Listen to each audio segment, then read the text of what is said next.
అది తిన్నవాళ్ళు బాగుంటారు. అది మనకి చాలా మందికి పరిచయం లేదు, అసలు చాలా మంది పెట్టుకోరు ఇది ఉప్పావకాయ. మజ్జిగలో చాలా అద్భుతంగా ఉంటుందండి, ఇంకా ఆరోగ్యం కూడా.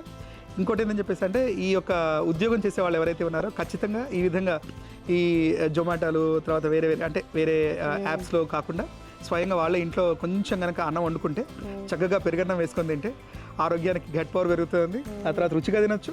ఏదో మరి పచ్చడి అని చెప్పేసి అంటే అనారోగ్యం కాదు, ఆరోగ్యంతో పాటుగా మనకేందని చెప్పేసి అంటే రుచిగా కూడా ఉండాలి.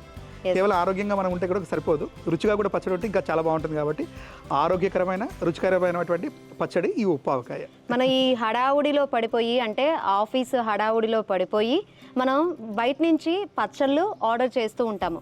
అక్కడ ఎటువంటి ఉప్పు కలుపుతారో, ఎటువంటి కారం కలుపుతారో, ఎటువంటి నూనె కలుపుతారో గ్యారెంటీ ఇవ్వలేం. కానీ మనం ఇంట్లో చాలా ఈజీగా చేసుకోవచ్చు.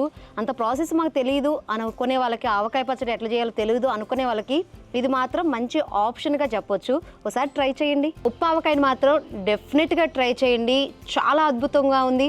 మీరు కూడా తిని నిజంగానే అసలు ఫస్ట్ టైం చూసా కానీ ఇంత అద్భుతంగా ఉందా అని అనిపిస్తుంది.